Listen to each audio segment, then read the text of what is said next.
같이 기도드리도록 하겠습니다. 은혜로우신 아버지 하나님, 감사를 드립니다. 하나님 앞에 벚꽃과 같고 그림자와 같고 불려다니는 안개와 같고 수에 칠 가치조차도 없는 벌레와 구더기 같은 참으로 무가치한 인생을 살던 우리 각 사람 인생 속에 예수 그리스도를 통한 영원하고 완전한 은혜의 복음으로 찾아와 주셔서 우리 각 사람을 하나님의 자녀로 삼아주시고 주님의 복음의 일꾼 삼아주시고 영원한 천국을 유업으로 얻을 상속자로 삼아주신 하나님, 감사를 드립니다. 얼마 남지 않은 육체의 남은 때를 이 땅에 왜 살게 하신가를 잊지 않고 그리스도인으로서 삶의 목적과 이유를 분명히 하고 살아가는 모든 믿음의 식구들이 될 수 있도록 주님 역사해 주시기를 원합니다. 오늘 주일을 맞이해서 다른 곳이 아닌 말씀 앞으로 발걸음을 인도해 주신 것도 감사를 드립니다. 한 가지 조심스러운 것은 정해진 시간과 장소에 혹여나 습관을 쫓아서 준비되지 못한 마음으로 나와 앉아 있는 건 아닌지, 이 시간 우리 각 사람의 마음을 하나님 앞에 추스리고 준비된 마음으로 우리 각 사람에게 말씀하시는 하나님의 음성을 들을 준비를 할 수 있게 주님 도와주시기를 원합니다. 그리하여 우리의 마음과 생각과 삶에 변화가 나타나는 귀한 시간이 되도록 인도해 주옵소서. 그저 마당만 밟고 돌아가는 안타깝고 허비되는 시간이 되지 않도록 인도해 주시기를 원합니다. 오늘 계획된 모든 일정들이 주님의 은혜 가운데서 순적히 잘 진행되기를 원합니다. 내일부터 계획되어 있는 오전 집회도 주님께서 역사해 주셔서 각 사람이 열심히 전도의 물맷돌을 날릴 수 있도록, 그리하여 하나님이 마치실 수 있도록 주님께서 인도해 주시기를 부탁드립니다. 우리를 사랑하시는 우리 구주 예수님 이름으로 기도드립니다. 아멘. 구약 열왕기하 4장을 같이 살펴보시겠습니다. 열왕기하 4장, 열왕기하 4장 1절부터 7절까지입니다. 열왕기하 4장 1절부터 7절까지입니다.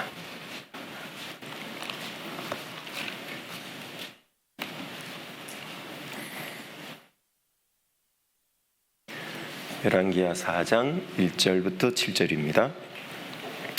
선지자의 생도의 아내 중에 한 여인이 엘리사에게 부르짖어 가로되, 당신의 종 나의 남편이 이미 죽었는데 당신의 종이 여호와를 경외한 줄은 당신이 아시는 바니이다. 이제 체주가 이르러 나의 두 아이를 취하여 그 종을 삼고자 하나이다. 엘리사가 저에게 이르되, 내가 너를 위하여 어떻게 하랴? 내 집에 무엇이 있는지 내게 고하라. 저가 가로되, 계집종의 집에 한 병 기름 외에는 아무것도 없나이다. 가로되, 너는 밖에 나가서 모든 이웃에게 그릇을 빌라. 빈 그릇을 빌되 조금 빌지 말고 너는 내 두 아들과 함께 들어가서 문을 닫고 그 모든 그릇에 기름을 부어서 차는 대로 옮겨 놓으라. 여인이 물러가서 그 두 아들과 함께 문을 닫은 후에 저희는 그릇을 그에게로 가져오고 그는 부었더니 그릇에 다 찬지라. 여인이 아들에게 이르되, 또 그릇을 내게로 가져오라. 아들이 가로되, 다른 그릇이 없나이다 하니 기름이 곧 그쳤더라. 그 여인이 하나님의 사람에게 나아가서 고한데, 제가 가로되, 너는 가서 기름을 팔아 빚을 갚고 남은 것으로 너와 내 두 아들이 생활하라 하였더라. 오늘은 엘리사 선지자 시절에 있었던 한 생도의 가정에서 나타났던 하나님의 기적의 역사를 중심으로 우리가 신앙생활을 어떻게 해야 하는가를 교훈을 받아보려고 하는데요. 오늘 주제는 축복과 부흥을 담는 그릇, 이렇게 이름을 주제를 붙여봤습니다. 축복과 부흥을 담는 그릇, 이렇게 그릇이 많이 나오고 있잖아요. 한 개인이 신앙의 축복을 받는 원리랑 교회가 부흥하는 원리가 연결돼 있고 똑같기 때문에 그렇습니다. 마치 한 그리스도인과 교회는 또 주님과 한 몸인가 것과 같은 이치입니다. 교회를 몸에 비유하고 있는 거 잘 아시죠? 몸이 한 지체가 아프면 온 몸이 같이 고통을 받는다 그랬죠. 그 하나기 때문에 그렇습니다. 그리고 한 지체의 병을 방치하면 전체 몸에 문제가 생길 수가 있죠. 포도나무 비유도 마찬가지입니다.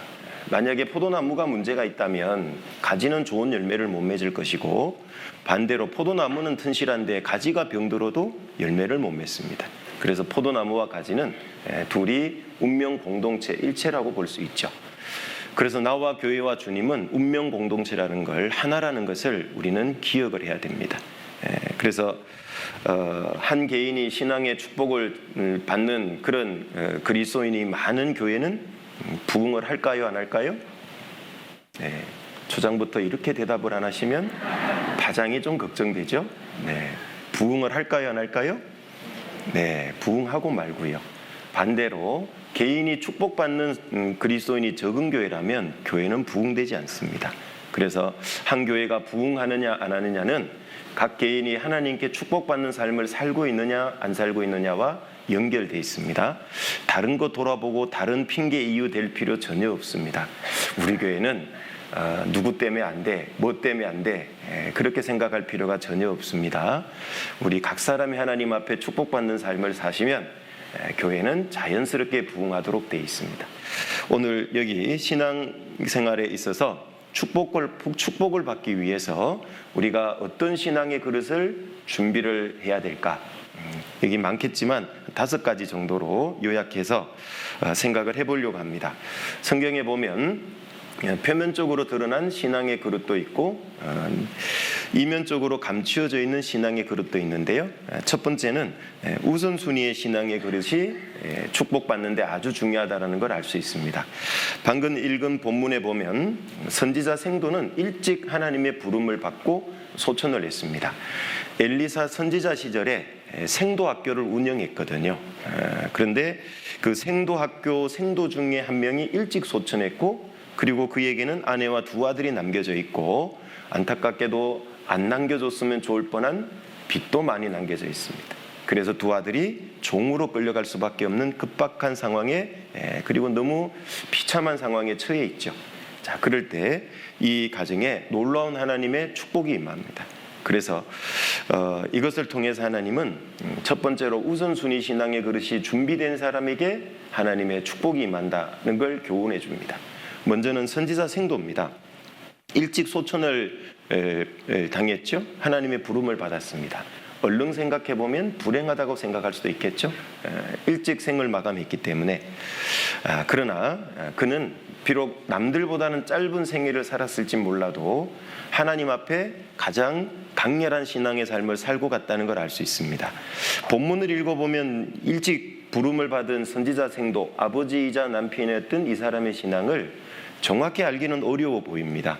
그런데 이 사람이 살았던 시대적인 상황을 고려해 본다면 대단한 믿음의 위인이라는 걸 알 수 있습니다.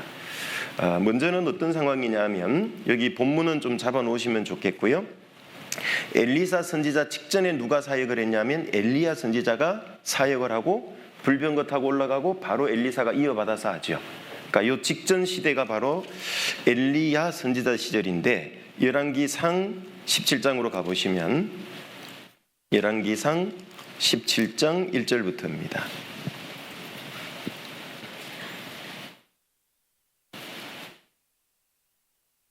17장 1절입니다. 열왕기상 17장 1절입니다. 길르앗에 우거하는 자 중에 디셉 사람 엘리야가 아합에게 고하되, 나의 섬기는 이스라엘 하나님 여호와의 사심을 가리켜 맹세하노니 내 말이 없으면 수년 동안 우로가 있지 아니하리라 하니라. 자, 이때는 잘 아시는 대로 북이스라엘의 아합 왕과 이세벨 왕비가 우상 숭배에 아주 열을 올리던 가장 타락했던 시대 중에 하나죠. 그때 하나님이 엘리야 선지자를 통해서 경고를 했습니다. 앞으로 3년 6개월 동안 하늘 문을 닫아버리겠다는 거죠. 그래서 누가복음이나 야고보서에 보시면 3년 6개월이라고 나오죠. 이스라엘 땅은 잘 아시는 대로 하늘에서 우로가 내리지 않으면 농사를 지을 수 없는 땅이죠. 애굽 땅은 나일 강물을 끌어와 가지고 농사를 짓는 거죠. 사람의 수단 방법으로 살아가는 게 애굽이고, 성경에서 애굽은 세상을 비유하고 있습니다. 어떤 사람은 그래요. 그러면 애굽에서 사는 게 더 확실하지 않냐고. 내가 열심히 해서 물을 끌어오면 언제라도 원할 때 물을 끌어올 수 있지 않냐고 반문하는 분이 있기도 합니다. 그건 믿음이 없을 때 할 수 있는 생각이고, 또 그게 확실한 것 같지만 그렇지 않습니다. 나일강은 부정기적으로 틈만 나면 범람합니다. 그래서 큰 농사 지어도요, 비가 상류에서 많이 와버리면 그냥 싹 쓸어가 버리는 거죠. 그러니까 오히려 언제 어느 때 재앙이 다가올지 모르는 겁니다. 하나님 없는 인생이 그런 인생 아닙니까? 하나님 없는 사람이 잘 먹고 잘 사는 것 같고 하나님 없이도 행복한 것 같지만은요, 그들에게는 언제 어느 때 재앙이 다가올지 모른다 그랬잖아요. 그러나 이스라엘 땅에서 농사 짓는 방법은 어떻습니까? 믿음만 있다면 가장 편리하게 농사 지을 수 있죠. 내가 애써서 물을 끌고 올 필요가 없습니다. 요단강은 낮기 때문에 끌어올 수도 없습니다. 그러나 하나님이 우로를 적당히 내려주시죠. 하나님의 은혜는 성경에 항상 우로로 비유되어 있는 거 아시죠? 비와 이슬로 비유되어 있습니다. 비는 잘 아시는 대로 10월 11월경에 내리는 비를 이른비라 그럽니다. 성경에 이른비와 늦은비를 내린다는 표현이 자주 등장하죠. 그게 은혜를 상징하기 때문에 그렇습니다.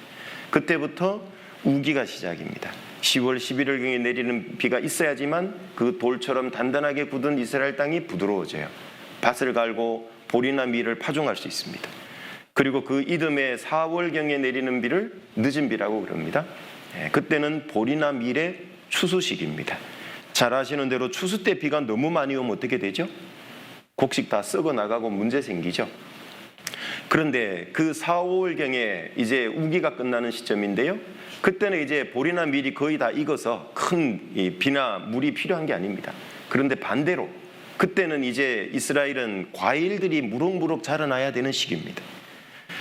성경에 보면 이스라엘 사람들에게 하나님이 신명기 기록을 해주시면서요, 광야 때 너희들이 이스라엘 땅에 가서 들어가야 될 음식에 대해서 설명을 해주시는데요, 이스라엘 토산식물 한 7가지 얘기를 해주시는데 그걸 나눠보면 2가지로 나눠집니다. 곡물류와 과일류로 나눠집니다. 그런데 이스라엘 땅에서 농사 짓는 곡물류와 과일류의 추수 시기가 완전히 다릅니다. 그래서 곡물류는 아까 10월, 11월경에 파종하고 그 이듬해 4, 5월경에 수확을 하고요, 과일은 4, 5월경부터 이제 자라기 시작하는 겁니다.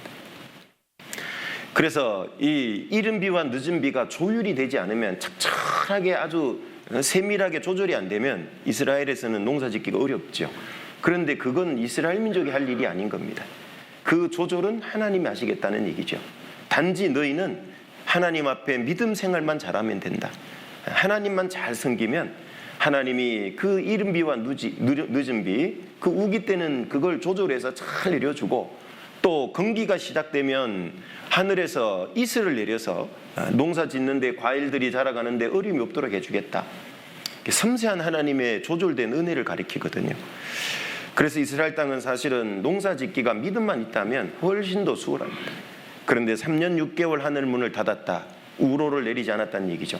어떻게 될까요? 우리나라도 1년만 가물면 어떻게 되죠? 꽤 강수량이 있는 편인데도 끝장나죠. 봄 가문, 여름 가문 막 가물이 오면 어떻게 됩니까? 농사 못 지어 먹습니다. 그런데 그게 1년도 아니고 3년 반이 그러했다. 이스라엘은 아주 심각한 기근에 시달린 겁니다. 자, 이렇게 경제적으로 굉장히 어렵고 궁핍한 시대라는 거 알 수 있죠. 국가적인 기근, 경제난입니다. 엘리사 선지자 시절에 왔을 때는 어떨까 알 수 있는 대목이 있는데요, 열왕기하 4장으로 한번 가보시면, 본문으로 다시 본문 뒤쪽을 보시면 열왕기하 4장 38절입니다. 열왕기하 4장 38절부터 41절입니다. 열왕기하 4장 38절부터 41절입니다. 엘리사가 다시 길갈에 이르니 그 땅에 흉년이 들었는데 선지자의 생도가 엘리사의 앞에 앉은지라. 엘리사가 자기 사원에게 이르되 큰 솥을 걸고 선지자의 생도들을 위하여 국을 끓이라 하매 한 사람이 채소를 캐러 들에 나가서 야등덩굴을 만나 그것에서 들외를 따서 옷자락에 채워가지고 돌아와서 썰어 국 끓이는 솥에 넣되 저희는 무엇인지 알지 못한지라. 이에 보다가 무리에게 주어 먹게 하였더니 무리가 국을 먹다가 외쳐 가로되 하나님의 사람이여 솥에 사망의 독이 있나이다 하고 능히 먹지 못하는지라. 엘리사가 가로되 그러면 가루를 가져오라 하여 솥에 던지고 가로되 포다가 무리에게 주어 먹게 하라 하매 이에 솥 가운데 해독이 없어지니라. 엘리사 선지자 시절에도 흉년이 반복적으로 나타나고 있음을 알 수가 있죠. 그러니까 이 선지자 생도의 우선순위의 신앙의 그릇이 잘 준비됐다는 걸 이런 면에서 우리는 금방 확인해 볼 수 있습니다. 우리도 IMF를 경험했고 지금도 굉장히 어렵죠. 국가적인 경제 위기가 오면, 기근이 찾아오면 그리스도인도 예외가 될 수 없습니다. 똑같이 어렵고 힘들어지는 겁니다. 이 국가적인 이 어려운 기근, 흉년통에 그리스도인이라고 해서 예외가 되지 않습니다. 굉장히 어렵고 힘든데요. 그럼에도 불구하고 이 선지자 생도로서의 삶을 살았다라는 걸 우리에게 그 아버지와 남편은 보여주고 있는 거죠. 이게 우선순위의 그릇인 겁니다. 그 시대적인 상황과 배경을 이해를 하면 신앙이 참 좋았다는 걸 알 수 있습니다. 우리 요즘 어떻습니까? 수입도 줄고 생각지 않게 갑자기 회사를 그만둬야 되는 일이 벌어졌을 때 신앙생활 하려고 하면 어떤 생각이 자꾸 찾아오죠? 내가 이렇게 놀고 있고 쌓여있던 얼마 안 되는 돈이었지만 적금 통장은 마이너스 통장으로 돌아서고 있고 막 이러면 어떤 생각이 들죠? 그게 몇 년 지속되고 있어요. 빚이 점점 많이 늘어나고 있습니다. 어떤 생각이 들까요? 그래도 교회 주님을 위해서 열심히 살아야지, 이런 마음이 들어야 되겠죠? 그런데 왜 대답을 안 하시죠? 네. 그런 상황이 3년 6개월 지속된다고 생각해 보세요. 어떤 생각이 들까요? 점점 일을 해야 되겠다는 욕구가 강하게 올라올 겁니다. 빨리 빚부터 끄고 신앙 봉사도 좀 하고 우선은 좀 신앙도 줄이고 일부터 더 해야 되지 않을까? 이런 시험이 계속 찾아오죠. 이 선지자 생도는 그럼에도 불구하고 생도 생활을 한 겁니다. 하나님을 따르는 일을, 하나님을 배우는 일을 미루지 않은 겁니다. 그 우선순위의 신앙이 잘 잡혀 있다는 걸 금방 확인해 볼 수 있죠. 자, 이 정도는 약갑니다. 더 어려움이 있었죠. 어떤 어려움이 있습니까? 엘리야 선지자 시절에는 경제적인 기근도 있었지만 하나님 앞에 신앙을 제대로 생활하고 지키면 어떤 일이 벌어지죠? 죽임을 당하는 시대입니다. 그래서 열왕기상 19장에 가보면 잘 아시는 사건, 그 앞에 갈멜산 대결이 있고 나가지고 바알과 아세라 선지자를 850명을 쳐 죽이잖아요. 그러니까 아합과 이세벨 왕이 뭐라 그럽니까? 너도 똑같이 그렇게 죽을 거라 그러니까 겁이 나서 도망을 갔어요. 엘리야 선지자가. 그래서 호레산 동굴에 들어가서 혼자 처박혀 있었죠? 안 나와요. 그 동굴이 무엇을 의미할까요? 일단 동굴은 좁죠. 캄캄하죠. 자기 생각에 갇혀버린 겁니다. 그러니까 하나님을 놓쳐버린 거죠. 그러니까 두려움이 엄습했고 도망간 겁니다. 그 하늘에서 불을 내리게 했던 불의 사자 엘리야의 모습치고는 너무 초라하지 않습니까? 그런데 우리도 그럴 수 있는 거예요. 구원받고 하나님을 놓쳐버린다. 그 자기를 죽이려고 하는 적대적인 환경의 마음이 뺏겨버리고 하나님을 못 본다. 누구라도 좁아질 수 있다는 얘기인 겁니다. 근데 참 감사한 건 그 동굴에, 호렙산 동굴에 처박혀 있는데 하나님이 쫓아가시죠. 그래서 또 만나주러 가십니다. 선행의 하나님이고 사랑의 하나님이죠. 그리고 이 엘리야와 대화하는 장면이 19장에 나오잖아요. 열왕기상 19장. 왜 너 여기 와 있냐?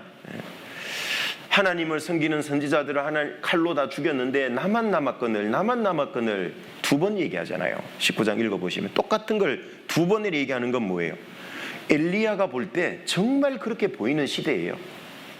하나님에 대한 신앙을 드러내놓고 가지면 다 죽여버리는 시대니까 자기만 남은 것 같다고 하나님 앞에 두 번이나 항변하죠. 그래서 저도 도망온 거라고. 그만큼 위험한 시대입니다. 그런데 하나님이 그 엘리야에게 뭐라고 말씀하죠?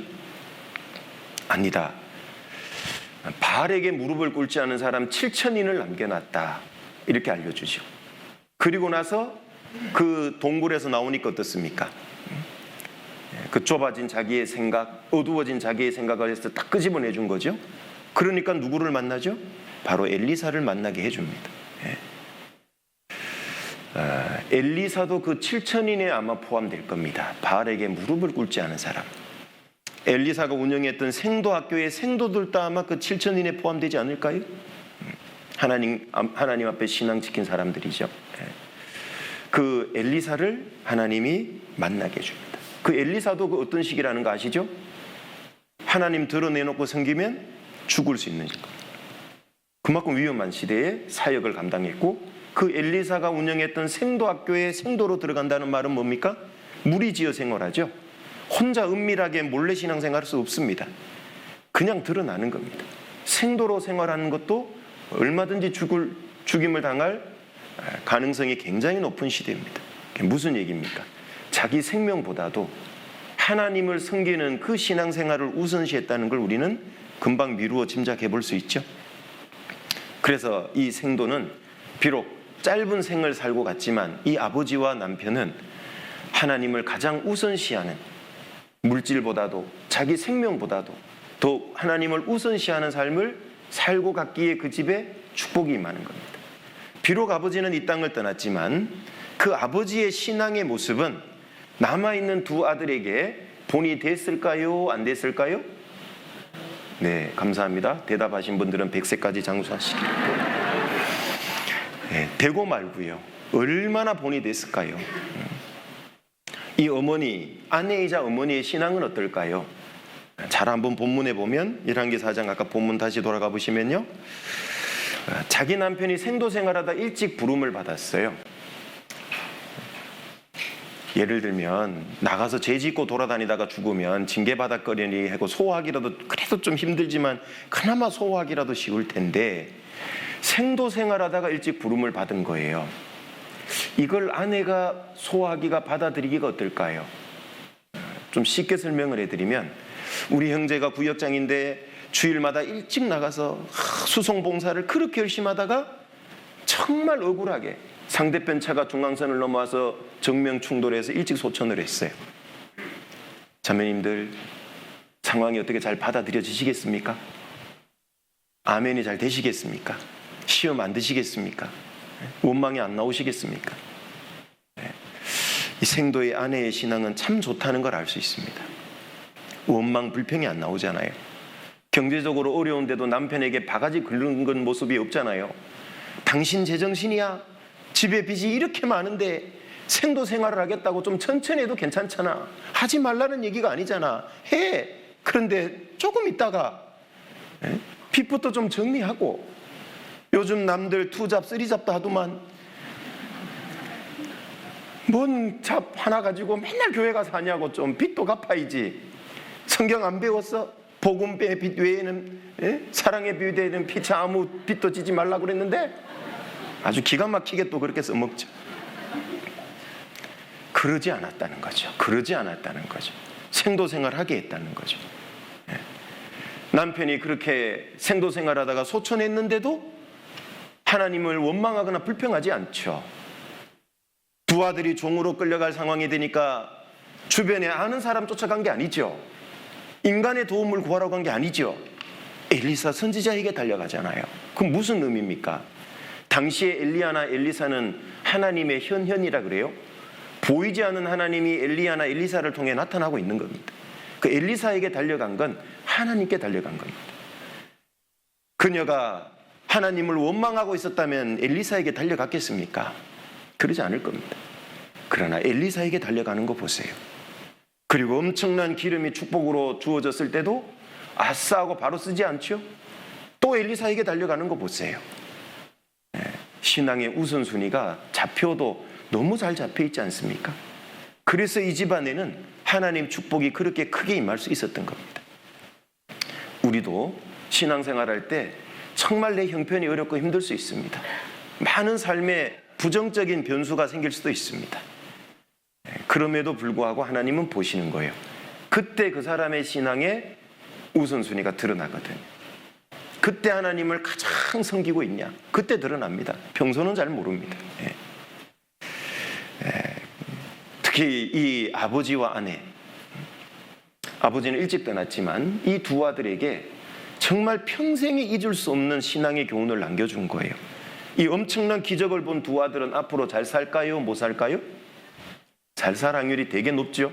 안 나와서 모르겠지만 충분히 그렇게 믿을 수 있습니다. 그 엄청난 하나님의 능력을 직접 두 아들이 체험했잖아요.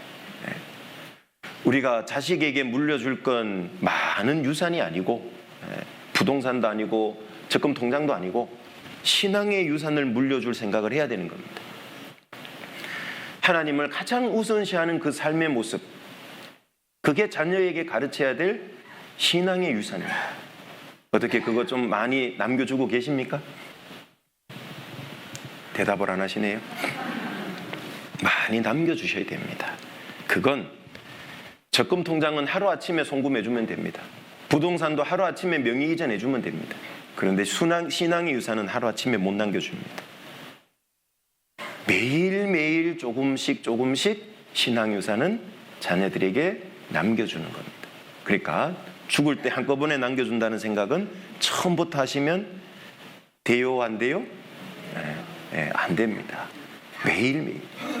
우리의 자녀들은 교회에서 내가 하는 얘기를 듣고 내가 신앙생활하는 모습도 보고 집에서 내가 하는 말과 행동도 봅니다.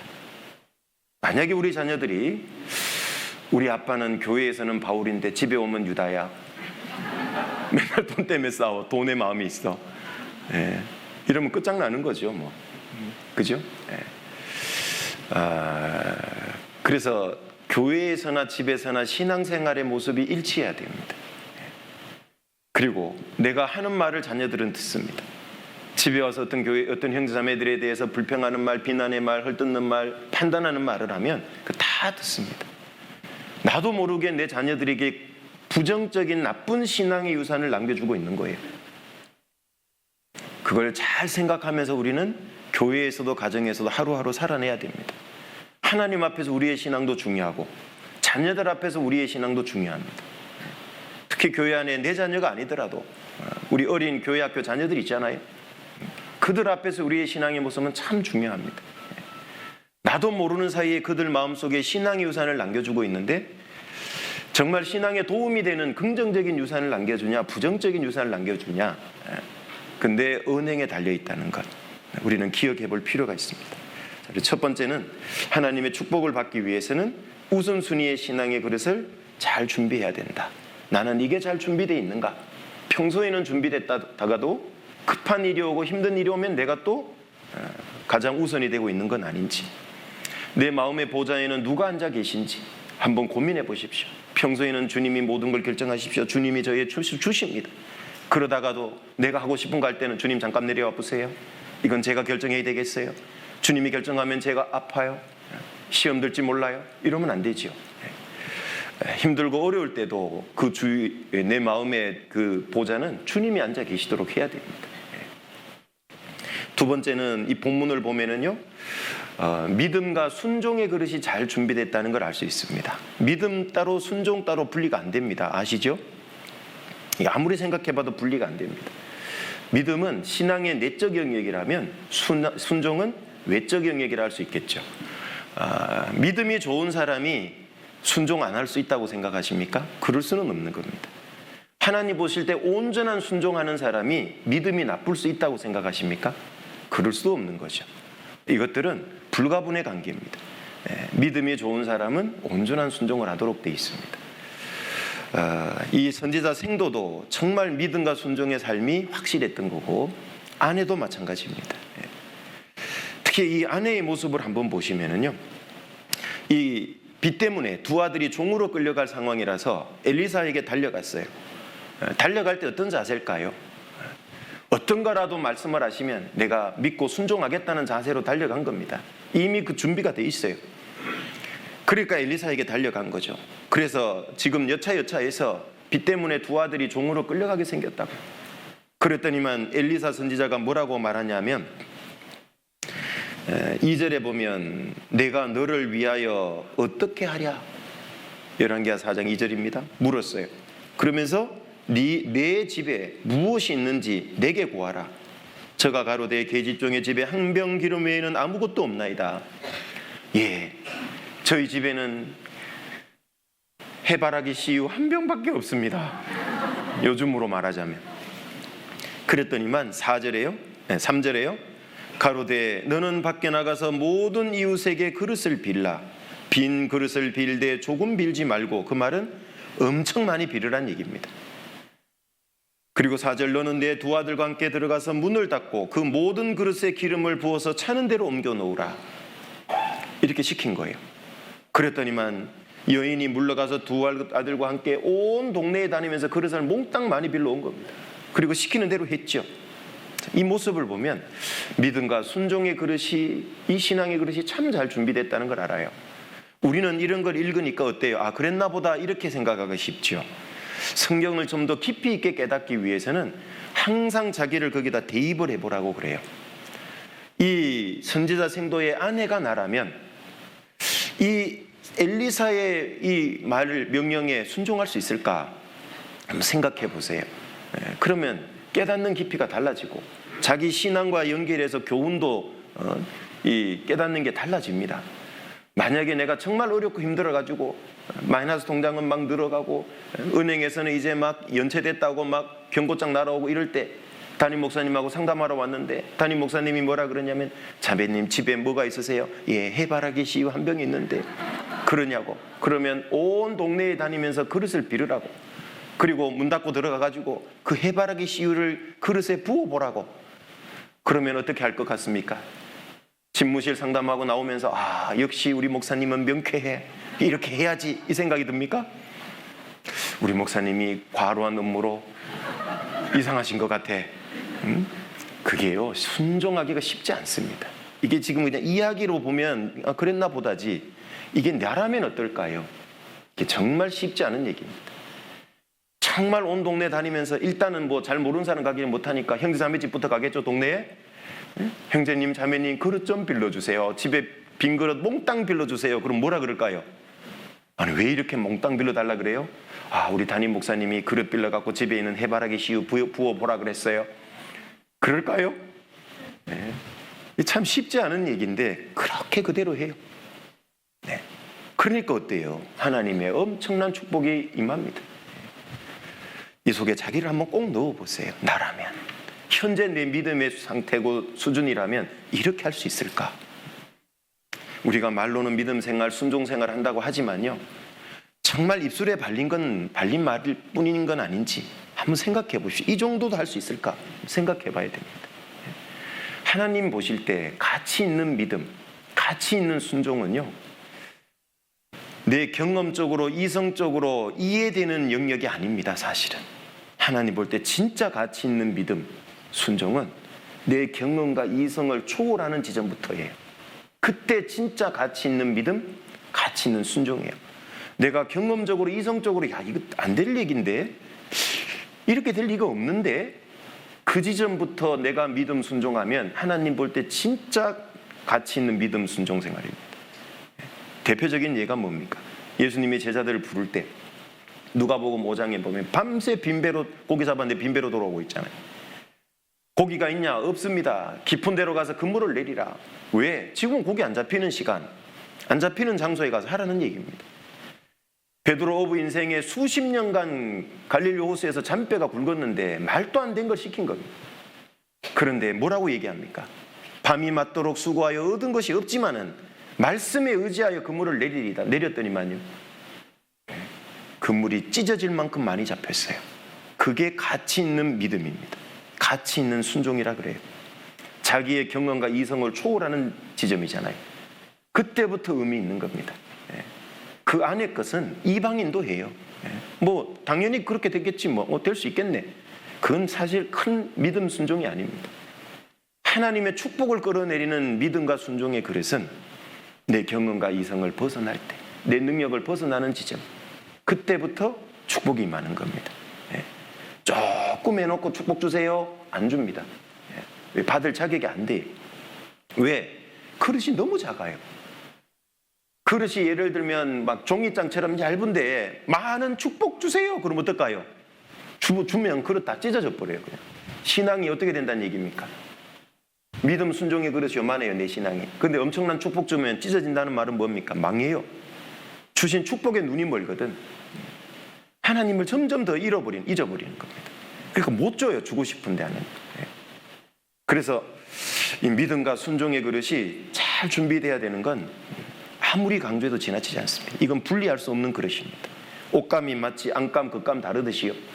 신앙의 그릇, 내적인 믿음, 외적인 순종 같이 가는 겁니다. 요한복음 21장에도 제자들이 주님 다 버리고 또다시 갈릴리 호수에 가서 고기 잡고 있을 때 주님이 또 찾아가셨죠. 부활하시고. 또 밤이 맞도록 수고했는데 고기를 못 잡았습니다. 그래서 그물을 배 오른편에 던지라. 그랬더니만 배가 잠길 만큼 많이 잡았습니다. 전부 다 이해가 안 되는 얘기죠. 왜 예수님이 그런 일을 했을까요? 또 올라보니까요, 이미 숯불이 피워져 있고 떡과 고기가 굽혀지고 있죠. 왜 예수님은 그런 일을 하실까요? 내가 너희를 처음 부를 때 한번 생각해봐라. 내가 너희를 사람을 낚는 어부가 되게 하리라 하지 않았냐. 그리고 너희와 함께 할 때 어떤 일을 했는지 한번 잘 생각해보라. 전부 다 일깨워주고 오버랩 시켜주고 있죠. 그래서 베드로는 그 고기가 배가 잠길 만큼 많이 잡히니까 주시라 하고 딱 깨달아지잖아요. 그 호숫가에 서 있는 분이 예수님이라는 게 팍 깨달아지잖아요. 왜? 누가복음 5장 사건이 떠오른 겁니다. 뿐만 아니라 숯불이 피워져 있는 이유는 뭘까요? 예수님이 잡히시던 밤에 제자들도 다 도망갔다가 베드로와 요한은 따라오잖아요. 멀찍이 따라갔잖아요. 그런데 어느 편에 섰습니까? 주님 편에 섰습니까? 주님을 재판하는 편에 섰습니까? 재판하는 편에 섰잖아요. 그들 속에 섞여 앉아 있잖아요. 성경에 이런 표현이 나옵니다. 사복음서를 다 대조해서 읽어보시면 날이 추운 고로 거기 숯불을 피워놨다고 얘기를 합니다.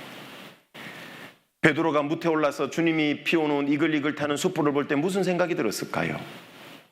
불과 3일 전에, 며칠 전에 그 숯불 앞에서 주님을 부인했던 자기 모습이 이글이글 타오르지 않을까요? 많은 옛날 일들이 떠오르지 않을까요? 그런 자기를 또 부르러 주님이 오신 거잖아요. 그러니까 그걸 알고 베드로는 3번 주님이 묻죠. 다른 사람보다 나 더 사랑하냐? 그러니까 베드로가 내가 주를 사랑하는지 주께서 아시나요? 정말 염치 없고 자격 없는 자기를 또 부르러 오셨어요. 또. 그리고 또 수제자의 위치에 세웠어요. 가장 주님을 저주하고 맹세하고 가장 많이 부인한 베드로를 또다시 회복시키잖아요. 그죠? 이제 진짜 베드로는 믿음, 순종, 삶을 살 수 있게 된 겁니다. 그전에는 못 살아요. 왜? 주님의 사랑을 온전히 못 깨달았거든. 부활의 주님을 통해서 이제 온전히 구원의 확신도 얻고 온전한 사랑도 깨닫고. 우리가 믿음, 순종 어떻게 가능할까요? 베드로가 어째서 거꾸로 못 박혀 죽기까지 갈 수 있었을까요? 그 믿음, 순종이 가능했을까요? 이유는 딱 하나입니다. 사랑입니다. 사랑. 얼마나 큰 은혜와 사랑을 받았는지 깨달을 때요, 안 시켜도 믿고 순종합니다. 기쁜 마음으로 합니다. 자원해서 합니다. 나는 왜 믿음 순종 생활이 안 될까? 그 고민하지 말고 정말 주님 사랑하냐? 주님을 뜨겁게 사랑하는 걸 막고 있는 게 뭐가 있는가? 그걸 봐야 돼요. 누가복음 24장 읽어보시면은요, 22장에 보시면 다른 물론 복음서에도 있지만 없는 구절이 있죠. 주께서 돌이켜 베드로를 보시니, 그러니까 네가 닭 2번 울기 전에 3번 나를 부인하리라 예수님이 그랬는데요, 3번째 부인하니까 2번째 닭이 울었잖아요. 그리고 주께서 돌이켜 베드로를 보시니, 누가복음 22장에 보면 이런 말씀이 나옵니다. 그래서 베드로는 어떻게 했다 그랬죠? 밖에 나가 심히 통곡하고 울었어요. 왜? 죽는 일 외에는 주님 안 떠난다 그랬거든요. 그런데 그 계집종 말 때문에도 주님을 저주하고 맹세하고 부인해버렸죠. 얼마나 비참합니까? 정말 처참해졌죠. 그래서 밖에 나가서 울었어요. 차라리 주님과 눈빛이 안 마주쳤으면 좋을 텐데 주께서 돌이켜 베드로를 보시니 얼마나 마음이 찢어졌을까요? 주님이 어떤 눈빛으로 베드로를 봤을 것 같습니까? 아이고 이 화상아 내 그럴 줄 알았다, 이런 눈빛이었을까요? 아닙니다. 정말 따뜻하게 정말 베드로가 슬피 울고 심히 통곡할 베드로를 위해서 너무 절망하지 말라고. 네가 나를 부인할 거라고 네가 얘기하지 않았냐고. 그러니까 너무 절망해서 가룟유다처럼 자살하고 그러면 안 되는 거라고. 다시금 내가 너를 만나고 너를 회복시킬 거라고. 그런 베드로를 위로해주는 눈빛이지 아니었을까요? 그래서 더 처참할 수도 있는 거예요. 그런데 아시는 대로 그 육신의 베드로가 무너지고 깨져야 정말 주님을 사랑하는 베드로가 그 속에 만들어지는 겁니다. 육신의 베드로가 시퍼렇게 살아있어서는 결코 주님 사랑할 수 없어요. 자기가 얼마나 비참한 죄인이고 얼마나 보잘것없는 죄인이라는 걸 깨달아야 도저히 주님의 은혜와 사랑을 받을 자격이 없다는 걸 깨달을수록 어때요? 은혜는 커질까요? 작아질까요?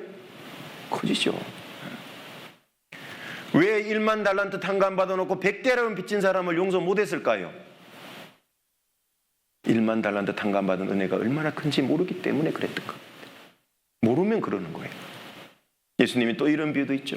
500데나리온 빚진 사람, 50데나리온 빚진 사람 둘 다 탕감 받았다. 누가 탕감해 준 사람을 더 사랑하냐? 누가 더 사랑할까요? 더 많이 탕감 받은 사람. 맞죠? 자기가 얼마나 큰 죄인이라는 걸 알면 알수록요 은혜는 커지도록 돼 있는 거예요. 주님의 사랑은 더 크도록 돼 있는 거예요. 여러분, 사도 베드로가 어떻게 그 사역을 마칠 수 있었을까요? 그 엄청난 사역, 돌에 맞아 죽기도 하고 태장에 맞기도 하고 정말 많은 핍박과 조롱과 고난을 받았어요. 그리고 마지막엔 목 잘려서 순교까지 했어요. 그게 어떻게 가능했을까요? 사도 바울은 잊을 수 없는 생각이 하나 있죠. 누가 신약 성경 14권을 기록을 했는데 사도 바울이 가장 마지막에 기록한 게 디모데후서입니다. 아시죠? 자기 죽을 걸 직감하고 기록했습니다. 관제와 같이 벌써 부음이 되고 떠날 기약이 가까웠다. 디모데후서 4장 읽어보면 순교당할 때가 가까워요. 어찌 보면 날짜가 통보받았을 수도 있어요. 그러면서 뭐라고 얘기합니까? 디모데후서 1장에 보면 죄인 중에 내가 괴수였다. 그거 다 고백해놓고 있죠. 죽는 그 순간까지 사도 바울은 잊지 않은 생각이 하나 있어요. 내가 죄인 중에 괴수였는데 정말 만삭되지 못한 자 같은데 사도 중에 지극히 작은 자인데 그런 나를 주님이 사도로 불러 쓰셨다. 나는 포행자고 핍박자고 스데반 집사를 돌로 쳐 죽이는데 앞장선 사람이고 교회를 핍박하는데 이스라엘 국내도 모자라서 공문 받아가지고 저 시리아 다메섹까지 쫓아가려고 그랬는데 가다 주님 만났잖아요. 자기가 어떤 사람이라는 걸 알았던 거예요. 그러니까 자기를 구원해 주신 은혜와 사랑이 너무너무 컸는데 평생 순교할 때까지 안 잊었습니다. 그래서 그 사역을 감당할 수 있는 겁니다. 우리도 구원받은 이후에 주님 앞에 갈 때까지 잊지 말아야 될 게 있죠. 내가 얼마나 큰 죄인이었다는 걸 잊지 않는 게 중요합니다. 여러분, 복음 들을 때요, 구원받을 때 그런 생각 안 드세요? 내 과거죄나 미래죄까지 다 사했어요. 영원 단번이 사했습니다. 그러면 과거에 지은 죄도 기억해서 좀 싹 지워주면 덜 괴로울 거 아니에요. 앞으로 살아가면서 죄 지을 때도 죄로 안 느껴지면 덜 괴로울 거 아니냐고. 왜 사랑의 하나님이 괴롭게 옛날 죄는 더 선명하게 기억나게 하고 살아가면서 짓는 죄는 더 예민하게 막 아프게 하냐 그 말이에요. 사랑의 하나님이 왜 그렇게 해놨을까요? 이유가 뭐죠? 너희 고통받는 게 고소해서? 아니죠. 왜 그렇게 해놨을까요? 하나님의 은혜와 사랑 속에 살라는 얘기인 겁니다.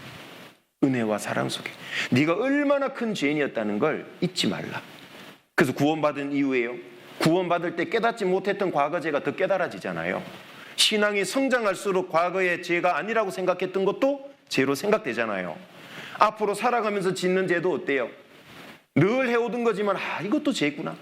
더 예민하게 깨닫게 해놨잖아요. 그럴 때마다 뭐가 깨달아지죠? 죄가 더한 곳에 은혜가 더욱 넘쳤다. 신앙의 패러독스라 그래요. 역설입니다. 신기하죠?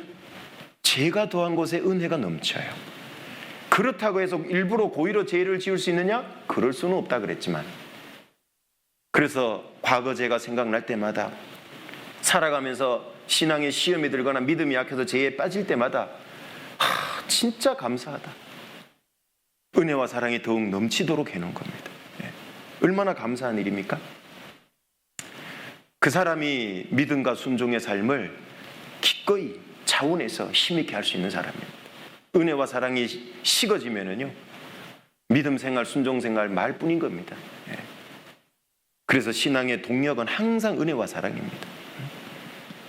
사랑의 뿌리 받고, 에베소 3장에 그렇죠? 신앙생활이 사랑의 뿌리 받고, 그 사랑 안에 뿌리 박아서 사랑의 넓이, 길이, 높이, 깊이가 어떠함을 깨달아가는 거잖아요. 그게 신앙생활입니다. 어렵게 생각할 거 없습니다. 구원해 주신 은혜와 사랑의 뿌리 받고 그 은혜와 사랑을 더 알아가는 거, 사랑 충만, 그게 성령 충만입니다. 그럴 때 신앙생활, 믿음 순종 생활은 가능해지는 겁니다. 어렵지 않습니다. 세 번째로 여기 본문에 보시면은요, 합력의 그릇이 참 잘 준비됐다는 걸 알 수 있죠. 어머니와 두 아들이 가가지고 막 그릇을 빌려왔어요. 문 닫고 들어가가지고 여기 5절에 보면은 그 두 아들과 함께잖아요. 합력이죠. 문을 닫은 후에 저희는 그릇을 그에게로 가져오고 그는 부었더니 저희는 그릇을 그에게로, 아들 둘은 막 그릇을 엄마한테 날라주고 엄마는 막 붓고 그릇이 막 차면 아들들에게 그릇을 또 옮겨놓게 하고 막 협력해가지고 분업해서 잘하고 있잖아요. 싫어요. 아이고 그릇 빌러 오는 것만 해도 힘든데 그건 엄마 혼자 하세요. 이러지 않잖아요. 같이 식구들이, 가족이 합력해서 하고 있어요. 합력의 그릇이 준비된 사람에게 축복한다는 걸 보여주는 겁니다. 우리도 그렇습니다. 신앙의 독불장군은 축복 못 받습니다. 항상 교회 안에 합력하는 그 사람이 하나님의 축복을 받아요. 하나님은 교회를 통해서 축복을 주시기 때문에 그렇습니다. 본문은 좀 잡아놓으시고 에베소서 4장으로 가보겠습니다. 에베소서 4장입니다.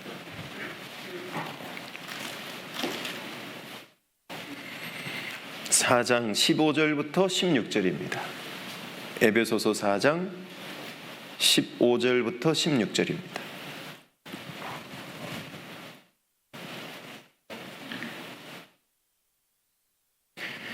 오직 사랑 안에서 참된 것을 하여 범사에 그에게까지 자랄지라. 그는 머리니 곧 그리스도라. 그에게서 온몸이 각 마디를 통하여 도움을 입음으로 연락하고 상합하여 각 지체의 분량대로 역사하여 그 몸을 자라게 하며 사랑 안에서 스스로 세우느니라. 에베소서는 교회에 관한 성경이란 거 잘 아시죠? 에베소서 1장은 교회는 창세전에 예정됐다. 2장의 주제는 교회는 유대인과 이방인들이 하나가 돼서 한 몸을 이루는 것이 교회고, 3장에는 하나님은 교회 가운데 성령의 능력으로 역사한다. 교회에는 성령의 능력이 역사하는 곳이다. 4장은 교회 안에는 이 하나님이 세우신 사역자들이 있다. 그래서 목사와 교사로 주셨다. 5장은 주님과 교회의 관계를 남편과 아내의 관계로, 사랑의 관계죠. 둘이 한 몸이다. 6장은 교회는 마귀와 영적 전쟁이 있다. 그래서 전신갑주를 취하라. 그 에베소서는 모두 교회에 관한 성경입니다. 그런데 방금 읽었던 4장 15절 16절에 보시면은요, 오직 사랑 안에서, 항상 신앙의 바탕은 사랑인 겁니다. 참된 것을 하여 범사에 그에게까지 자랄지라. 자라야 됩니다. 그는 머리니 곧 그리스도라. 교회 안에 잘 붙어 계시면은요, 잘 아시는 대로 지체에 대한 비유잖아요. 머리로부터 성장 호르몬이 공급되고 영양분이 또 몸에서 공급되죠. 그러면 자랍니다. 자라요. 그게 하나님의 축복인 겁니다. 16절, 그에게서 온몸이 각 마디를 통하여 도움을 입음으로. 이 축복이 있습니다. 교회에 붙어 계셔야 됩니다. 합력해야 됩니다. 마디를 통해 돕습니다. 각 마디를 통해 도와요. 각 지체들이 서로서로를 돕게 그렇게 해놨다는 겁니다. 한쪽 손이 다치면 한쪽 손이 싸매주고, 발은 막 병원으로 달려가고, 그렇죠? 입은 의사 선생님한테 어떻게 다쳤는지 알려주고, 얼마나 아픈지 말해주고, 그죠? 합력해서 돌아보는 겁니다. 서로 돕도록 돼 있어요.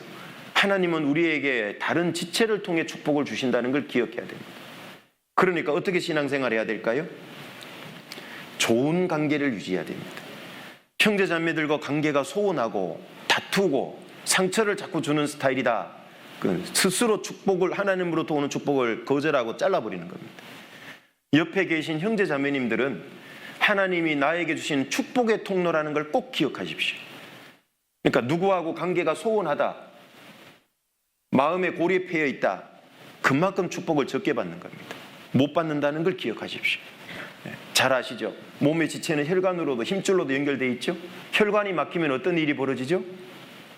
심각한 문제가 생기죠. 서로 교통이 돼야 되는 겁니다. 오늘 이 시간부로 누구하고 마음이 소원하고 최근에 다툰 일이 있고 마음 때문에 상처가 있어서 서로 좀 뻘쭘하고 멀어졌다, 오늘부로 빨리 뚫어야 됩니다. 그래야 내가 축복을 더 받습니다.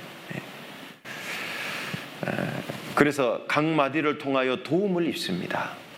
그 옆에 계신 형제자매님들은 내 신앙을 하나님께 축복받도록 하는 조교일 수도 있습니다. 다듬어 주는 거죠. 그래서 내장산 꼭대기에 돌들은 뾰족뾰족하고 거칠지만 강물 속에 들어간 돌은 동글동글하고 맨들맨들해요. 왜 동글동글하고 맨들맨들해진지 아시죠? 어째서 그렇게 됐죠? 네? 물에 깎여서. 또요? 네, 맞아요. 부딪혀요. 구르면서 부딪히는 겁니다. 그래서 깎이는 겁니다. 하나님은 교회 안에 나를 넣어놨어요. 왜? 깎여져 이렇게 있기 때문에 그래요. 그러니까 우리는 기본적으로 나는 이미 맨들맨들 동글동글 착각입니다. 교회 안에 넣었다는 얘기는 깎여야 될 게 있다는 얘기인 겁니다. 다듬어져야 돼요. 주님 앞에 갈 때까지 우리는 다듬어지는데 누가 하냐? 옆에 형제자매님들. 그러니까 그분들은 아프지만 정말 하나님 앞에 나를 가장 단련시키고 다듬어가는 최고의 하나님의 조교들입니다. 그것도 축복이죠. 어떤 분은 다른 분하고 함께 신앙생활 할 때마다 막 부딪히고 판단하고 남들의 건면하는 말을 듣기 싫어하고 막 그렇습니다. 그 사람 축복 못 받습니다. 항상 그 상태, 산 위에 있는 돌처럼 그 모난 그대로 유지됩니다. 그래서 교회 안에 우리는 서로 도움을 입도록 지음받았다. 그 말은 내 스스로 온전해질 수 없다. 교회 안에 있을 때 성장하고 자라요. 지체에 붙어 있을 때 머리로부터 성장 호르몬이 공급되잖아요. 뭐 집회 때 너무 많이 들어보셨지만은 손의 능력입니까? 이 물컵을 들고 있는 거는 몸의 능력입니까? 오늘 확실히 하고 갑시다. 손 능력 아닙니다. 몸의 능력, 보이지 않는 힘이 여기에 들어가는 거죠. 그게 성령의 역사라 그럽니다. 성령은 보이지 않죠? 교회를 통해 역사를 해요. 교회 안에 붙어 있어야지만 자기 역할을 한다는 얘기입니다. 그래서 연락하고 상합하여 연결되어 있고 서로 합해져 있어요. 각 지체의 분량대로 역사예요. 즉 자기 역할이 가능해집니다. 옆에 계신 형제자매님들의 도움을 받아야지만 자기 역할을 할 수 있어요. 이해되시죠? 이 손이 이거 잡는 역할을 하려니까 어떻게 해요? 일단 손목이 필요하고 팔뚝이 필요하고 어깨가 필요하죠. 이게 빠져버리면 잡을 수가 없어요. 생각해 보세요. 만약에 이 손이 몸에 바로 붙어 있다, 어떻게 될까요? 무엇이 고생할까요? 예? 허리가 부러져 나가요. 맨날 허리가 가야 되잖아요. 이거 100년 쓸 허리 50년도 못 써요. 그러면 그죠? 나눠지는 겁니다. 짐을. 허리도 살짝 까지만 몸도 가고. 그래서 자기 역할을 10분 제대로 발휘해요. 누구 때문에? 옆에 형제자매님들 때문에. 우리는 그걸 기억해야 됩니다. 옆에 형제자매님들이 안 계시면 내가 주님 앞에 해야 될 역할을 못해요. 그러니까 하나님 앞에 가서 받을 상급이 준다니까요. 그런 생각해 보셨습니까? 옆에 계신 분은 내가 내 하나님이 맡겨진 역할을 제대로 할 수 있도록 하는 지체들이에요.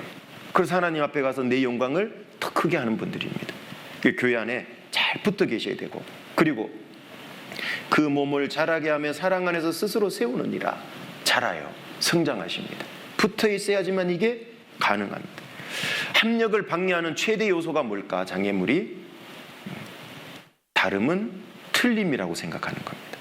이게 합력을 방해하는 어찌 보면 가장 큰 장애물입니다. 그러니까 일명 마음 맞는 사람, 성격 맞는 사람, 취향, 취미 같은 사람끼리 교회 안에도 교제한다고. 그걸 일명 코드 교제라 그래요. 콘센트 플러그 코드. 그 교제하면 될까요? 안 될까요? 한 번만 안 된다고 그러는데 안 됩니다. 코드 교제는 교회를 영적으로 심각한 문제를 일으킵니다. 생각해 보세요. 손이 손끼리만 교제하고 발이 발끼리만 교제하면 어떤 일이 벌어질까요? 심각한 문제가 생기겠죠. 예. 같이 교제해야 됩니다. 같이. 예. 그럴 때 교회는 힘이 있어요. 합력된 성도들로 꽉 찬 교회는 부흥할 수밖에 없습니다. 그런데 오합지졸로 다 쪼개졌어요. 끼리끼리 교제해요. 그 교회는 힘이 없습니다. 하나님이 일을 할 수가 없죠. 쉽게 말하면 고라당, 이 당을 지은 것처럼. 그러면 힘이 없습니다. 교회는. 축복은커녕 하나님의 무시무시한 저주가 임할 수도 있는 거죠. 그래서 이 다름은 따라해 보실까요? 다름은 틀림이 아니다. 다름은 축복이다. 꼭 좀 외우시면 좋겠습니다. 다름은 축복입니다. 축복이에요. 축복. 둘이 왜 한 몸을 이루라 그랬을까요? 결혼할 때 많이 찾아보셨죠? 둘이 한 몸을 이루지로다. 왜 그럴까요? 남녀가 달라요. 만든 재료도 흙이고 뼈고 성별도 달라요. 기질도 달라요. 그런데 왜 둘이 한 몸을 이루라 그랬죠? 둘이 한 몸을 이룰 때 온전한 한 몸이 되기 때문에. 자, 그 부부는 뭐에 대한 비유죠? 신랑 되신 주님과 신부된 교회에 대한 비유고, 그 비밀을 드러내는 게 결혼이라 그랬잖아요. 에베소서에. 그렇죠? 그럼 우리도 어떻게 해야 될까요? 다름은 분리의 이유, 변명거리가 아니고 연합의 이유가 되는 거예요. 다르기 때문에 우리는 능력이 나와요. 몸에 똑같이 손만 붙어 있으면 몸이 제 역할 다 할까요? 저기서 막 세파트가 물라고 달려오는데 손으로 달려가고 도망가면 빨리 갈 수 있을까요? 그때는 발이 필요한 때죠. 그죠? 팍 달려가는데 저놈이 너무 빨리 다가와. 이제는 뭐가 필요하죠? 내 걸음보다 더 빨리 따라오니까 이제는 손이 필요해. 몽둥이를 하나 들지 돌을 하나 들어서. 그렇죠? 이게 필요한 거예요. 서로서로 다 필요한 겁니다. 다름은 축복입니다. 연합의 이유가 돼야 돼요. 다름은. 아시겠죠? 다르기 때문에 연합하는 거예요. 그래야 좋은 거예요. 교회 안에도 형제님들 보세요. 제가 앞에 교회도 그렇고 지금 있는 서울중부도 보면요, 다양한 형제님들이 계세요. 뭐 인테리어 하는 분도 있고, 무슨 차수리 하는 분도 있고, 전기공사 하는 분도 있고, 무슨 미장하는 분도 있고, 별별 분이 다 계셔. 그러니까 교회 공사 외부에 잘 안 맡기죠. 형제님들이 거의 다 해치우시죠. 정읍은 안 그런가요? 기술자들 많으시죠. 만약에 생각해봐요. 미장하는 분만 100명으로 꽉 차서 봉사 형제님들이 축복일까요? 불행입니다. 불행. 네. 아니, 미장하고 나면 타일은 누가 붙일 거고 페인트는 누가 칠기고 그다음 전기는 누가 갖다가 달 거예요. 거기다가 다를수록 더 좋은 거예요. 맞습니까? 근데 앞으로는 꼭 그렇게 기억하시면 좋겠습니다. 다름은 서로 나누어져야 될 이유가 아니에요. 분리의 이유가 아니라 연합의 이유입니다. 연합. 축복입니다. 이 비 오고 나면 무지개가 뜰 때 있잖아요. 왜 무지개가 이쁜지 아시죠? 7색이라서 이쁜 겁니다. 만약에 무지개 7색깔이 똑같은 새빨간색이다, 이쁠까요? 질릴까요? 금방 질릴 거예요. 금방 질려. 코스모스 많이 피는데요, 어제도 차 타고 오다 보니까 저 강가에다 코스모스 밭이 있더라고 보니까요. 그 코스모스가 형형색색 이쁘지요. 근데 그 많은 코스모스가 모조리 새빨갛다, 어떨까요? 이쁠까요? 정신병 걸릴지 몰라. 계속 보면. 그렇죠? 코스모스 이파리 하나도 딱 뜯어보세요. 바깥에서 안으로 들어갈 때 파스텔 톤이에요. 색깔이 다 달라져요. 그래서 이쁜 겁니다. 교회 형제자매들이 다 한 분이 있는 게 다름이 축복이라는 걸 꼭 기억하십시오. 불행이 아니고 그게 행복이고 축복입니다. 그럴 때 내가 내 역할 다 하고 나도 성장하고 하나님의 축복을 받는 겁니다. 그리고 네 번째 신앙의 그릇은요, 본문으로 한번 돌아가 보겠습니다. 열왕기하 4장으로 돌아가 보시면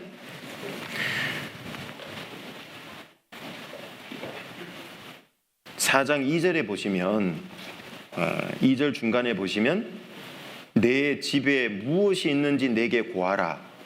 저가 가로되 계집종의 집에 한 병 기름 외에는 아무것도 없나이다. 자, 네 번째, 희생의 그릇을 준비하라는 얘기입니다. 아니, 그냥 기름 만들어 주실 수 있잖아요. 하나님은. 그죠? 무에서 유를 창조한 분인데 그렇게 어렵냐? 집에 가봐. 기름 해바라기 씨유 1000말, 1000깡통 그냥 만들 수 있잖아요. 그런데 왜 물어보시냐고. 집에 뭐 있냐? 한 병 기름 외에는 아무것도 없습니다. 그래? 그럼 그거 부어봐. 이게 희생의 그릇을 준비하라는 얘기입니다. 그냥도 역사하실 수 있지만 그러지 않아요. 항상 너 있는 것 같고 주님을 하나님 위해서 한번 살아봐. 항상 이런 식이죠. 하나님은 신앙생활에 있어서 희생의 원리를 배워야 됩니다. 그래야 신앙생활이 재미져요. 어떤 분은 희생하면 벌써 부담스러운데요 목사님, 결국 그 얘기하려고 앞에 얘기를 한 거예요, 뭐 이런 분이 있어요. 아니에요. 부담스러운 게 아니고요, 희생의 원리를 정확히 알고 계시면 즐거운 겁니다. 여러분, 여기 한 병 기름은 없는 걸 하라는 게 아니죠. 희생의 원리 첫 번째는요, 있는 것을 하라는 얘기입니다. 문제는 그 있는 것조차도 안 하니까 문제가 되는 거죠. 모든 성경에서 희생의 원리는 할 수 없는 걸 하라는 게 아니라 있는 걸 하라는 얘기인 겁니다. 근데 그걸 안 하려고 그러죠. 여기도 물어본 거예요. 뭐가 있냐? 한 병 기름. 그래, 그거 부어보라고. 희생의 원리 두 번째는요, 왜 그러면 이걸 부으라고 희생하라고 그럴까? 있는 걸. 이유가 있죠. 하나님의 역사에 동참할 기회를 주는 겁니다. 그래서 은혜예요. 하나님 먼저 일하실 수 있어요. 맞습니까? 충분한 전지전능한 능력을 갖고 계세요. 그런데 이 불완전한 인간과 함께 일하시려고 그래요. 여러분, 만약에 오늘 집에 갔는데 오후에 3시쯤 청와대는 이미 끝났고 저 용산 저 대통령 집무실에서 전화가 왔어요. 용산은 대통령 집무실인데요, 전국교회 다니시는 아무개 형제님이시죠. 네. 내일 저녁 한 5시까지 용산 대통령 집무실 앞으로 오실 수 있겠어요? 왜요? 대통령께서 특별히 일을 좀 같이 하고 싶은 게 있습니다. 이렇게 말하면 가실까요? 안 가실까요? 요즘 걱정되기는 한 비운데 대통령 지지율이 낮아가지고. 그래도 이 대통령이 함께 일하자 그러면 정말 영광스럽고 귀한 일이죠. 뭔 일 시키려고 그러지? 이런 마음이 들잖아요. 대통령이 함께 일하자 그래도 그런데, 만왕의 왕이신 그분이 함께 일할 기회를 주시는 게 희생입니다. 희생. 왜 그 기회를 저버리냐고요. 얼마나 영광스러운 기회인데. 그렇죠? 하나님은 혼자 뚝딱뚝딱 성막 만들 수 있을까요? 없을까요? 있죠. 그런데 꼭 뭐라 그래요? 성막에 쓸 재료를 가져오래요. 근데 어떤 사람이 가져오라 그랬죠? 출애굽기 읽어보시면 나옵니다. 첫 번째, 자원하는 자. 두 번째, 감동된 자. 그 사람들이 성막에 쓸 재료를 가져오라, 이렇게 말씀했죠. 마음에 자원하는 자, 감동된 자. 그랬더니만 막 가지고 오기 시작했어요. 그러니까 어떤 일이 벌어지죠? 성막 만들 재료보다 너무 많이 가져오기 시작을 했어요. 그러니까 이제 하나님이 금방 가져오라 그래요. 나중에 가져온 사람은 못 드렸어요. 무슨 얘기입니까? 뒤늦은 희생은 의미가 없다는 얘기입니다. 하나님이 기회를 주실 때 희생해야 동참할 수 있는 겁니다. 어떤 분은요, 희생할 기회가 있었으면 내가 제일 먼저 주님을 위해서 희생해야지, 제일 먼저 하는 사람이 있는가 하면요, 어떤 분은요, 눈치 봐요. 남들이 어떻게 하는가 보자, 비슷한 수준으로 해야지. 이게 자기 걸 있는 걸 하려는 게 아니라, 하나님 주신 그 안에서 할 수 있는 걸 하는 게 아니라 남들 기준에 맞춰서 자꾸 하려고 그래요. 그건 하나님을 의식해서 한 게 아니에요. 왜 과부의 두로돈을 제일 많이 했다고 그랬을까? 과부는 이 500원짜리 동전 2개 말하자면 부끄러운데, 그럼 못 했을 거예요. 사람 봤거든요. 그럼 그거는. 근데 어떻게 할 수 있었을까요? 하나님 보고 한 겁니다. 그러니까 제일 많이 한 게 맞아요. 생활비 전부 넣은 거죠. 거기에 마음이, 삶이 전부가 드려진 겁니다. 거기에. 하나님 보고 해야 됩니다. 하나님. 사람 보면 이미 안 받으세요. 너 그걸 한 동기가 뭐냐? 기준이 뭐냐? 사람이지 않냐? 내가 아니지 않냐? 하나님은 아십니다. 하나님은 사람에게 속지 않습니다. 만홀히 여김 받지 않습니다. 냉수 한 그릇도 상을 잃지 않는다는 말은 그 냉수 한 그릇조차도 어떤 마음으로 하는가를 봐요. 다 보시는 겁니다. 공중 나는 새도 기른다, 이름 모를 저 작은 새 한 마리도 하나님은 다 알고 있어요. 하물며 너희일까 보냐. 물론 우리의 필요한 것을 돕는다는 얘기인데, 자세히 또 한번 생각해 보면 한 사람 한 사람 형편을 다 한다는 얘기인 겁니다. 신앙생활의 마음의 상태도 다 한다는 얘기시죠. 우리의 머리털을 센다. 그분이 우리의 마음을 못 셀 것 같습니까? 다 셉니다. 희생은 하나님의 역사에 동참할 기회입니다. 그 만왕의 왕이신 그분과 함께 일할 수 있다. 얼마나 큰 영광입니까? 세 번째로 이 희생은요, 하나님의 능력을 경험할 기회가 됩니다. 희생은 그래요. 하나님의 큰 능력, 큰 축복 이런 걸 경험할 기회가 됩니다. 내가 주님을 위해서 이렇게 희생하면 손해보고 힘들 것 같은데 아니에요. 더 채웁니다. 신기하죠? 더 채웁니다.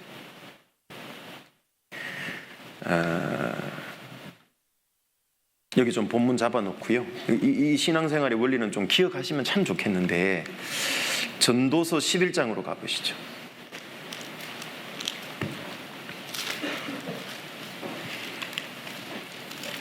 전도서 11장입니다. 1절입니다. 11장 1절입니다. 너는 내 식물을 물 위에 던지라. 여러 날 후에 도로 찾으리라. 7배개나 8배개 나눠줄지어다. 무슨 재앙이 땅에 임할는지 내가 알지 못함이니라. 단지 식물로 먹거리로 비유했지만 먹고 사는 문제지요. 이 세상에 속한 것입니다. 확장해보면. 자, 이걸 물 위에 던져보라는 겁니다. 그렇다고 해서 저 정읍 앞에 가서 집에 가서 빵도 던지고 밥도 던지고 그런 얘기가 아니죠. 이 세상에 속한 것을 물은 성경에 뭐로 비유되죠? 첫 번째는 말씀으로 많이 비유되어 있고 두 번째는 성령으로도 비유되어 있죠. 믿는 자는 그 배에서 생수의 강이 흘러넘친다. 요한복음 7장에 보면 믿는 자가 받을 성령이라 그랬죠. 말씀을 쫓아서 성령의 감동으로 한번 기꺼이 희생해보는 겁니다. 던져보는 거죠. 그러면 여러 날 후에 도로 찾는다 그랬잖아요. 그 던지는 구체적인 방법은 7배나 8배에게 나눠주는 겁니다. 형제자매들 교회를 위해서 쓰는 거죠. 사용하는 겁니다. 반드시 다시 거둡니다. 도로 찾아요. 이 땅에서도 찾게 하고 이 땅에서 안 찾게 한 건 천국 가서 주시려는 겁니다. 영원한 걸로 주려고 그런 겁니다. 대표적인 사례들은 많습니다. 열왕기상 17장에 보면 사르밧 과부 얘기 잘 아시죠? 통에 가루 한 움큼 병에 기름 조금 남았습니다. 그걸로 작은 떡 한 조각 만들어가지고 아들하고 구워서 먹고 죽으려고 성 밖에 나와서 나뭇가지 모으고 있는데 엘리야를 만나죠. 뭐하냐 물으니까요. 이래서 그냥 저래서 나뭇가지 주워 모으고 있습니다. 그러냐고. 그러면 작은 떡 한 조각 먼저 만들어 내게 가져오래요. 우리 같으면 어떨까요? 인간아 벼룩이 간을 내먹어라 뭐 이럴 수 있잖아요. 지금 아들하고 굶어 죽기 직전인데 요거 가지고 지금 마지막 음식 하나 먹고 죽으려고 그러는데 요즘 버전으로 바꾸면 며칠 굶어갖고 막 굶어 죽기 정신이 혼미한데 라면 반 개 끓여갖고 아들하고 먹으려고 그러는데 그 반 개 끓인 거 먼저 좀 가져오래. 쉽지 않죠. 그런데 그 말씀에 의지해서 그걸 가지고 와요. 사르밧과. 어떤 일이 벌어집니까? 그 흉년이 끝날 때까지 3년 6개월 동안 통에 가루가 닿지 않고 병에 기름이 닿지 않아요. 계속 퍼내도 나옵니다. 하나님의 능력이 그 집에 임한 거죠. 그 집 아들이 죽게 됐는데 결국 또 살려줘요. 그거는 통에 가루 채워주고 병에 기름 채워준 거하고 비교할 수 없이 큰 은혜잖아요. 하나님의 은혜는 그래요.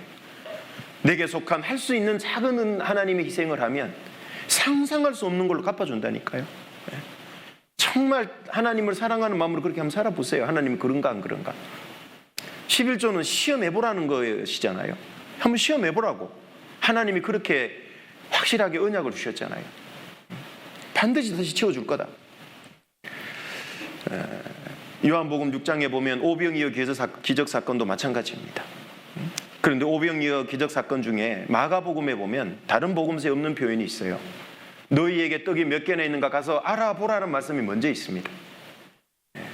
그래서 알아보니까 한 아이가 도시락을 가졌고 그걸 주님께 내놓은 거죠. 그걸 안드레가 가져온 겁니다. 안드레가 물어봤겠죠. 드릴래? 안 드릴래? 그래서 안드레인지는 모르겠지만 아이가 안 주고 싶은데 빼들어 온 게 아닙니다.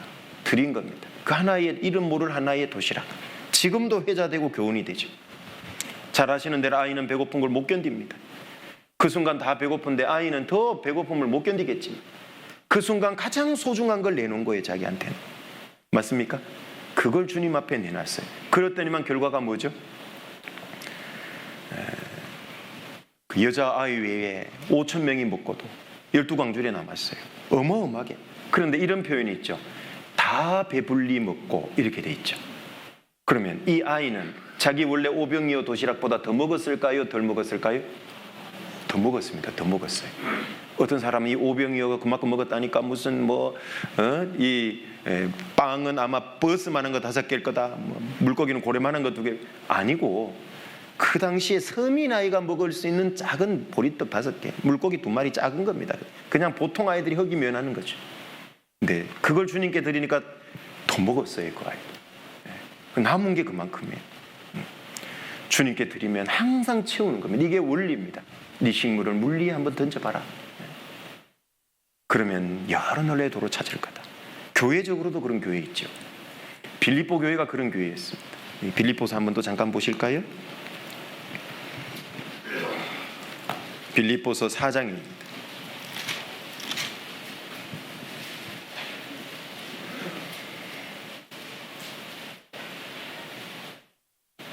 4장 14절부터 보시면은요.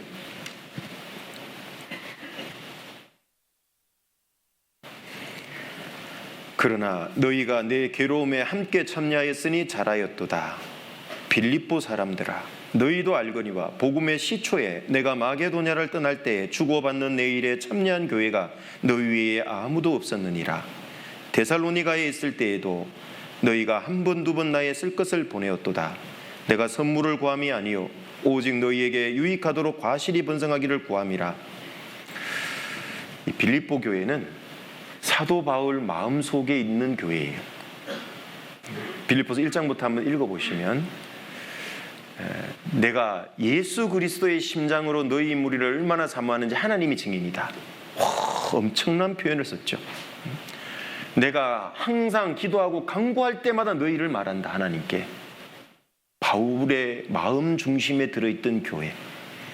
그래서 옥중 서신 4권 중에 3권은 교회 서신, 1권은 빌레몬서 개인 서신이죠. 교회 서신 3권 중에 에베소서, 빌립보서, 골로새서 중에 수신교회가 된 게 빌립보 교회입니다. 이 빌립보 교회가 어째서 그렇게 사도 바울의 사랑의 대상, 관심의 대상이 될 수 있었을까? 그 말은 곧 주님의 사랑의 대상, 관심의 대상이죠. 성경에 기록이 됐으니까 아예 한 권으로.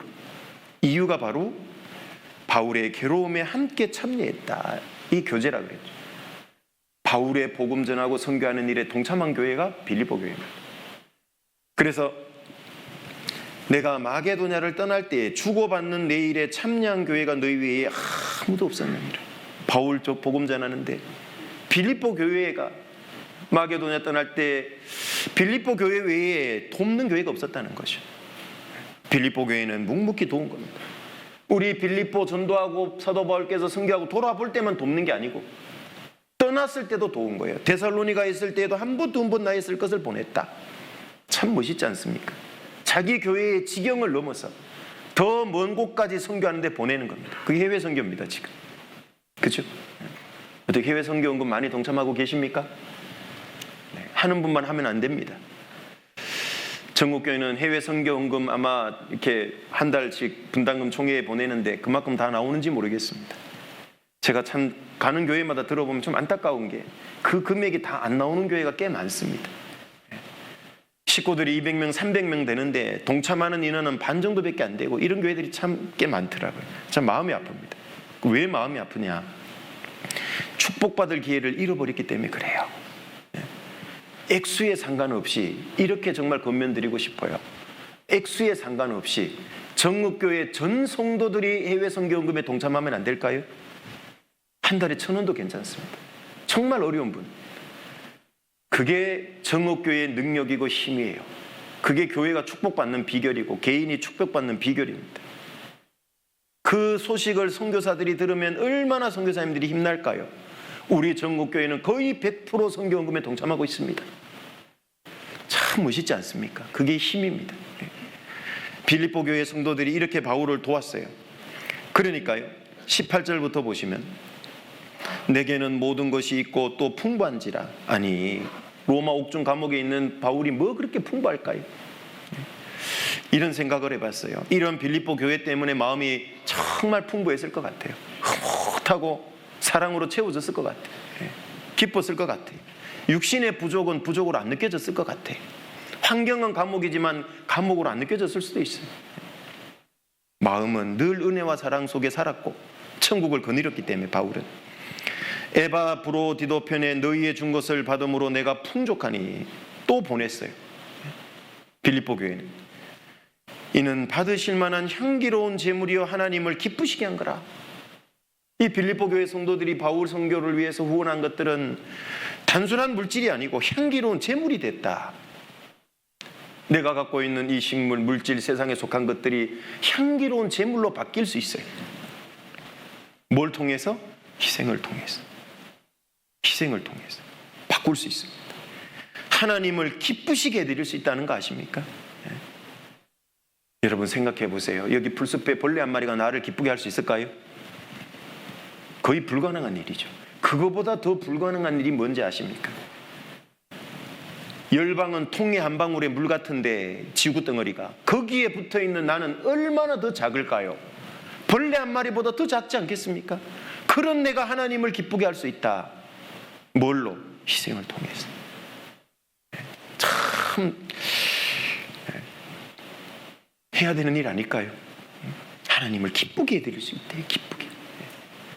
그리고 19절 나의 하나님이 그리스도 예수 안에서 영광 가운데 그 풍성한 대로 너희 모든 쓸 것을 채우시리라. 너희가 나를 후원하고 선교를 위해서 희생했는데 그거 하나님이 다 채울 거다. 과실이 풍성하게 될 거다. 그렇습니다. 풍성하게 됩니다. 여기 그리스도 예수 안에서 영광 가운데 그 풍성한 대로 너희 모든 쓸 것을 채울 거다. 하나님은 그렇게 했습니다. 빌립보 교회가 이렇게 할 수 있었던 이유는 빌립보 교회는 세워질 때부터 복음에 헌신된 가정으로 시작됐죠. 루디아 가정에서 시작됐고 빌립보 감옥 간수 가정에서 시작됐습니다. 두 가정 다 자기의 운명을 복음과 함께 걸었던 사람들이잖아요. 가정이잖아요. 그걸 또 자세히 설명하려면 시간이 없어서 너무 길어지니까. 이 루디아는 자주장사입니다. 자주색 옷감은 귀족들에게, 왕족에게 파는 옷감입니다. 일반 서민들이 고객이 아닙니다. 그런데 바울을 자기 집에 들였다. 그 이단으로 이 유대인들에게 막 매도당하고 있고, 그랬는데 이 나사렛 예수를 왕이라고 전하잖아요. 로마 황제의 역적이 될 수도 있잖아요. 근데 그걸 자기 집을 복음 전하는 교두보로 삼겠잖아요. 자기 집이 유하라 그랬잖아요. 자기의 운명과 사업의 운명과 목숨까지 걸은 겁니다. 빌립보 간수도 마찬가지입니다. 원래 찬미애니까요. 바울과 실라가 옥문이 열려가지고 제수들이 도망간 줄 알고 자결하려고 그랬잖아요. 그런데 우리 여기 있다고 자결하지 말라고. 그리고 어떻게 해요? 자기 손으로 바울 신라를 감옥에서 끄집어내가지고 자기 집에 데려가요. 씻겨요. 음식 대접하고 식구들이 구원받죠. 식구들이 다 죽을 수 있는 거예요. 왜? 제수들과 하나가 돼 있잖아요. 로마 법에서 보면. 로마 입장에서는 목숨을 건 겁니다. 그러니까 시작할 때부터 빌립보 교회는 복음을 위해서 목숨까지 희생한 교회예요. 그러니까 끝까지 이렇게 할 수 있는 겁니다. 자, 우리도 어떻습니까? 주님의 목숨의 희생으로 우리는 구원을 받았죠. 주님을 위해서 어디까지 할 수 있습니까? 주님은 묻습니다. 내가 너를 위해서 이 모든 걸 했는데 너는 나를 위해 무엇을 하냐? 진전도로 백작 그 글을 보고 목숨까지 걸었잖아요. 복음을 위해. 끝까지 달려가잖아요. 우리에게도 묻습니다. 나는 너를 위해 이 모든 걸 했는데 너는 나를 위해서 무엇을 하냐? 묻고 계십니다. 특히 마지막 시대를 사는 너희들 무엇을 하냐? 너희가 침묵하면 마지막 때 한 영혼도 구원 못 받는다. 우리는 복음의 마지막 주자이기 때문에. 그죠? 내일부터 낫 집회입니다. 어떤 준비하고 계십니까? 누군가 전도하겠지? 그 사람 축복 못 받습니다. 몸은 와 있는데 마음은 하나가 안 돼 있잖아요. 지금 어떻게 하면 한 영혼의 입이라도 떼봐야 되겠다. 전도해야 되겠다. 10년째 전도해도 벽창고 같고 무슨 여리고 성벽 같은 사람이지만 그래도 내가 또 하나님 의지해서 또 돌로 가야 되겠다. 그럴 때 하나님이 여리고성을 무너뜨리는 겁니다. 그래서 이 희생은 하나님의 능력을 경험할 기회입니다. 또 이 희생은 하나님 희생을 통해서 영광을 받는 겁니다. 궁극적으로 영원한 영광을 얻을 기회가 희생입니다. 기억하십시오. 영원한 영광을 얻습니다.